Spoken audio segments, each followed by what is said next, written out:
To point out that this shows that this is handmade sake, which includes all alcoholic beverages in Japan. Nihonshu is what we call sake, but this covers the beers, the wines, even the distillates. And it indicates this is Little John House, and that we're proud from the many waters that bring our product to fruition. Any viewer can see, our wives aren't present, and that's why we're here in the kitchen. And following the German requirements of beer making, there's only 4 ingredients. The water you can see is in the tap.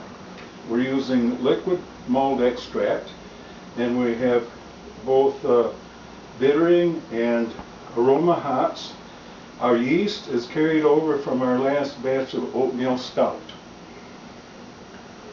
I might add that we are going to cheat a little bit by using toasted oatmeal instead of that specialty brand of molded grains that you can pay a fortune for. Well, as we've already indicated, we cheat by using the toasted oatmeal, and we occasionally touch it a little bit with blackstrap molasses to give a toasty taste that we can't get from our malt syrup. We make our beers in a way by 3 cardinal rules. Namely, we want to have cleanliness, sanitation, and sterilization. This cleanliness refers to our work environment. There's no dust, no insects. The sanitation is keeping your ingredients from being contaminated, and the sterilization is your equipment is sterile. Now, since we're brewing, most of the sterilization will be coming in the heating process. And our equipment consists of, as you can see, a well protected ale pail, as we have over there. We have some towels laying around to help us if there's some spills. We have a measuring cup that will give us just the right amount of that syrup. And we have a 4-gallon container which will use about 3.5 gallons worth of liquid to do all of our brewing preparation before we end up putting it back into the ale pail. There we are. From years of making this stuff, we know that this 1/2-gallon container plus its little top up there will give us 5 gallons of finished wort ready to put in our ale pail. So I just dip it in here, try to keep any of it from spilling on the floor, and get it all over into here. My little towel is to keep it off the floor, because once you start walking in it, it is not going to go away. And we're done with that. We want to be careful not to introduce any critters or stuff on top. It will grow there. This will probably be good for about 3 times without any special measures. Toward the end, you better plan on making your last 2 batches the same day, and if there's anything growing on top, it'll be taken care of when you cook it off. So that completes the first step. Second step is to get this thing cleaned up so we can use it again, and we'll dissolve all of that with hot water, and we won't get past 3 gallons. We'll add our oatmeal, our little taste of molasses, and the yeast will be kept for later, but we'll start with the bittering hops, and then when it's down to the last 10 minutes, we'll put in the aroma hops, and we'll explain that process as we do it. So this is getting ready to be rinsed off with hot water and cooked on top of this stove.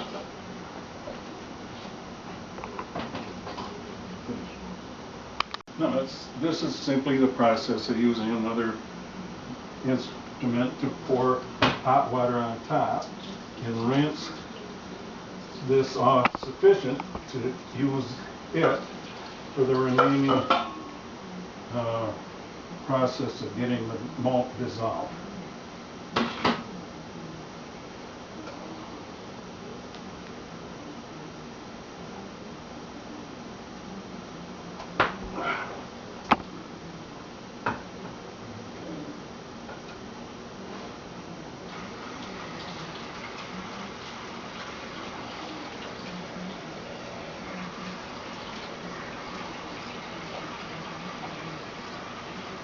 So it's about a half gallon of water in this shot.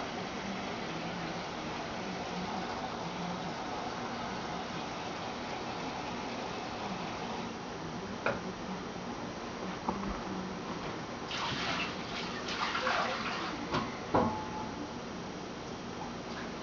think we can stop there if we aren't going to leave it like it down here.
The reason we use the malt extract is, in spite of it having a slightly fruity taste, and that's why we balance it with the black molasses and so forth, we'll be able to get 50 gallons of beer out of that 5-gallon pail. As you can see, we finally dissolved all of the malt off of our measuring cup, and we do never, not ever do we use detergent or soap of any kind, so that we do not have any foreign elements in here. If there is any contamination whatsoever and the hot water didn't take care of it, we will use bleach to clean this, and then of course thoroughly rinse it. Oh, by the way, since we have already, our next batch isn't ready yet, and we are at a time that's going to take a little while because we're using an electric stove. The ideal stove would be a gas stove where we have instant control of the heat. Here we have to anticipate, make sure we don't scorch it, and that we thoroughly have it heated to the point that we can add our hops. We're going to use last year's hops for our bittering hops and our newly collected hops for our aroma. And now we're going to have a couple ciders.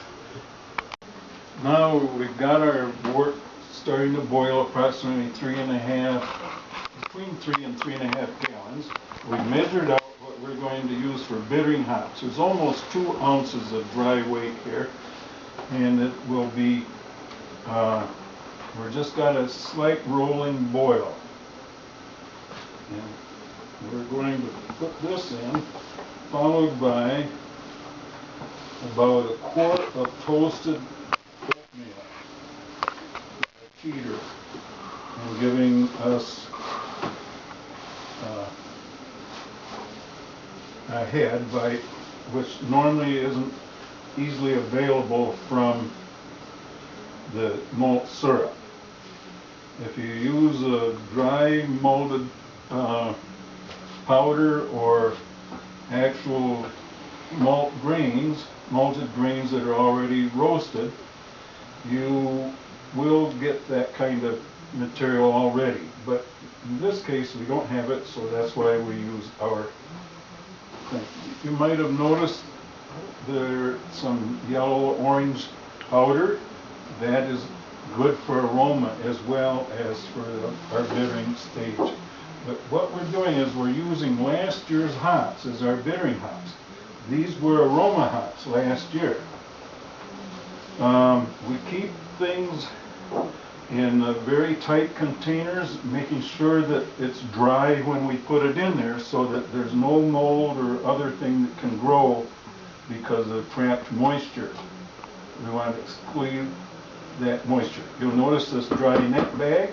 We're going to put more of our hops that we harvested this year that you saw earlier. This will be the dry bag in a larger air volume plastic bag that will keep this from developing any condensation or anything. This is about to measure this old-fashioned oatmeal box that will, with our little powder here, will go into our aroma hops. Now, there are several ways you can handle aroma hops. You can buy this little sock in a brewer supply house and it'll hold just about what we've got measured out there. You can tie up your own cheesecloth. You can use little nylon bags. You'll notice seem to keep the color. And you can use polyester shirt sleeves. They will all hold the aroma hops, which are going to be in that bag so they don't fall into your wort when you start to drain it from your malt pail. And so the malt pail is where we expect to have these parts removed that I'm putting in now, and where we will just have the aroma hops on the top. It'll float on the top after we have, at the last stage. We'll show you what happens at the last stage when we put them in our wort. Right now we're going, since we now have our bittering hops in there, we're going to add approximately 1 quart of toasted oatmeal. We want this to cook and be thoroughly extracted as much as possible in about, up to an hour yet of boiling in a very low simmer. In the last 10 or 12 minutes is when we will put in our aroma hops. So this is going to cook. We will later purge all of these things with warm water, and later we even add ice to bring it down quickly so we can put our yeast that we saved from our last batch of oatmeal stout. I might well add that we've often used regular stout yeast, but we find that the stout and ale yeast will not work well for heavy gravity, so that we try to keep our stuff between 5 and 6%. Get past 7%, you'll have to keep your wort at in your pail much higher temperature, say 72 or more. We don't do that even in the summertime, so our average temperature is around 65 or below. So that's one reason we're a little bit lower in the total alcohol, and we have gone to even using a wine yeast, the 1116, which has a bitter taste to some wines, and we find it's a good top-acting yeast, and is very effective for ale. And that's what we got in our oatmeal stout this time, is that 116. But both the malts, or both the stout yeast and the ale yeast do work. It's just that you have to keep them warmer, and we use this at a much colder temperature. So that should cover it.